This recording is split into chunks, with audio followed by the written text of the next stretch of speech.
सरकारी मुलाजिमों के परिवारों की ज़रूरतों की कल्पनाओं के गुब्बारे अगले माह के वेतन आने तक ही फुलाए जाते हैं और वेतन के आते आते अनपेक्षित खर्चों के बोझ से वो फुस होकर रह जाते हैं। हर माह आवश्यकताओं की प्राथमिकताएं तय होती हैं और अगले माह की पहली तारीख आते आते आवश्यकताएं फिर अगले माह के लिए शिफ्ट हो जाती हैं। वेतनभोगी परिवारों की आमदनी की रजाई उनकी ज़रूरतों से ओछी होती है। कभी सर ढककर तो कभी पांव ढककर गुजारा करना ऐसे परिवारों की मजबूरी होती है। लेकिन इन सब बातों से हमारे बच्चे कब और कैसे प्रभावित हो जाते हैं हमें पता ही नहीं चलता। अब आप हमारी आरती को ही देखिए। आरती 5वीं पास कर 6ठी कक्षा में आ गई थी। मुझे इस बात की बेहद खुशी थी कि आरती अभी तक अपनी हर कक्षा में अव्वल लाती रही। आरती बहुत अंतर्मुखी थी। वो हमेशा किसी न किसी सोच में डूबी रहती, लेकिन हम जब भी उससे कुछ पूछते तो वो हमेशा हमारी बात को टाल जाती। वह ना तो कभी किसी चीज़ की कोई फरमाइश करती और ना ही मैंने उसे कभी दूसरे बच्चों की तरह शरारत करते हुए देखा। वो हर वक्त बस अपनी किताबों में ही खोई रहती। आरती अक्सर अपने करियर को लेकर बातें करती।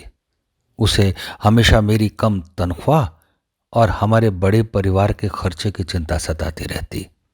इसलिए वो अक्सर कहती, मैं बड़ी होकर पापा का हाथ बटाऊंगी। तब मुझे लगता हमारी आरती छोटी सी उम्र में ही बड़ी सियानी हो गई है। पिछले दिनों तनख्वाह मिली तो आरती को स्कूल यूनिफॉर्म और जूते दिलाने बाजार ले गया। जैसे ही मैं जूतों की दुकान पर रुका तो आरती ने कहा, पापा मेरे लिए जूते तो रहने ही दो। मेरे पुराने वाले जूते थोड़ी सी मरम्मत के बाद ये वाला साल तो निकाल ही देंगे। लेकिन पापा दादी जी का चश्मा काफी पुराना हो गया है, उनका नंबर भी बदल गया है। आप मुझे नए जूते दिलाने के बजाय दादी जी को नया चश्मा बनवा दो। मैं आरती की बातों से बहुत हैरान था। मैंने उसे बहुत समझाया कि बेटा हम दादी जी को चश्मा भी दिला देंगे, लेकिन आप जूते तो ले लो। लेकिन आरती अपनी बात पर ही अड़ी रही। बहरहाल मैं उसे स्कूल की यूनिफॉर्म दिलाने अगली दुकान पर ले गया। वहां दुकानदार ने जब पूरी यूनिफॉर्म दिखाई तो आरती कहने लगी, पापा मुझे केवल शर्ट ही लेनी है, क्योंकि स्कर्ट तो अभी पिछले साल वाली ही चल जाएगी। हाँ, शर्ट जरूर छोटी हो गई है, इसलिए शर्ट दिला दो। दुकानदार ने शर्ट दिखाई। आरती ने शर्ट पहनकर देखी तो वह बिल्कुल सही थी, लेकिन आरती फिर भी दुकानदार से बोली, अंकल इससे एक साइज बड़ा दिखाओ ना। मैंने कहा, कितनी तो अच्छी लग रही हो, फिर बड़ी क्यों? आरती बोली, पापा शर्ट तो पिछले साल वाली भी अच्छी पड़ी है, लेकिन वो इतनी छोटी हो गई है कि स्कर्ट के अंदर नहीं आती। इस साल भी अगर बिल्कुल फिट ले लूंगी तो वह भी अगले साल स्कर्ट के अंदर नहीं आएगी। इसलिए पापा थोड़ी लंबी लेनी चाहिए ताकि अगले साल का काम भी चल जाए। खैर, मैंने दुकानदार के सामने बहस करना उचित नहीं समझा, इसलिए आरती जैसा कहती गई मैं वैसा करता गया। घर लौटते हुए रास्ते भर मैं यही सोचता रहा कि आरती मेरी कम तनख्वाह की वजह से हमेशा अपना मन मार लेती है। घर पहुंचकर मैंने आरती के सर पर हाथ फेरते हुए कहा, आरती ये सारी बातें आप कहाँ से सीखते हो बेटा? तो आरती ने बड़े प्यार से मेरा हाथ अपने हाथ में लेते हुए कहा, पापा आप भी तो जल्दी से नए जूते लेने के बजाय जब तक चलें अपने पुराने जूते ही ठीक करा कर पहनते हो। मैं अभी अपने पैरों को समेटकर चारपाई के नीचे छुपाने की कोशिश कर ही रहा था कि आरती ने मेरे पैरों की तरफ इशारा करते हुए कहा, आपने तो अभी भी पुराने ठीक कराए जूते पहन रखे हैं पापा। और मैं नए जूते ले लेती तो क्या अच्छा लगता पापा? जबकि आपको तो ऑफिस जाना होता है, समाज, परिवार और रिश्तेदारी में इधर उधर जाना होता है। क्या मैं समझती नहीं पापा? और मम्मी? हम्म, मम्मी तो हमेशा टाके लगी साड़ी ही पहनती है, और जब भी नई साड़ी लेने की बात आती है तो कहती है मुझे कौन सा ऑफिस जाना है, घर पर ही तो रहती हूं। और हर बार बड़ी चालाकी से अपनी साड़ी के पैसे आपसे मेरी कॉपी किताबों पर खर्च करवा देती है। फिर अचानक आरती खामोश हो गई और गहरी सोच में पड़ गई। मैंने उसे झकझोरते हुए कहा, क्या हुआ आरती?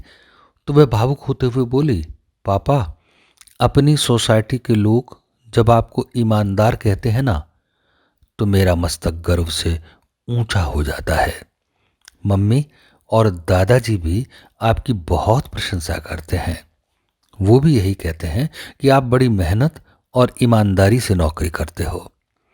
जबकि अपने साथ वाले मकान में मनीष के पापा है ना, वो आपके ऑफिस में ही तो काम करते हैं और आपके जितनी ही तनख्वाह पाते हैं, लेकिन उनके ऐशो आराम के बारे में लोग कैसी कैसी बातें करते हैं पापा, मैं आपको बता भी नहीं सकती। पापा, मुझे मालूम है कि मनीष के घर पर वो सब कुछ है जिसकी हम हर महीने प्लानिंग करते हैं, ले नहीं पाते, लेकिन मनीष के पापा का हमारी सोसाइटी में वो सम्मान नहीं है जो मेरे पापा का है। इसलिए पापा, मुझे नया सामान नहीं, मुझे मेरे पापा का सम्मान चाहिए। पापा, मुझे नए जूते और कपड़े नहीं मिले तो चलेगा, लेकिन मेरे पापा के बारे में कोई ऐसी वैसी बात कहे जो मनीष के पापा के बारे में कहते हैं तो मुझे बिल्कुल भी अच्छा नहीं लगेगा। इसलिए मैं अपनी ज़रूरतें कम करके आपको अनावश्यक खर्चों से बचाना चाहती हूँ। मैं अपनी खुशी के लिए आपको दुखी नहीं करना चाहती। नए जूते और नए कपड़ों के लिए मैं अपने पापा की ईमानदारी को कमज़ोर नहीं करना चाहती। पापा, मैं आपकी ताकत बनना चाहती हूँ, कमज़ोरी नहीं। मैं आरती की बात सुनकर निरुत्तर था, अवाक था। मैं आकाश की ओर निहारने लगा। मुझे लगा जैसे ईश्वर स्वयं मेरे समक्ष आकर मुझे मेरी ईमानदारी का इनाम दे रहे हैं। मैंने आरती को कसकर गले लगा लिया और मेरी आंखों से गर्व, सम्मान और खुशी की अश्रुधारा बह निकली।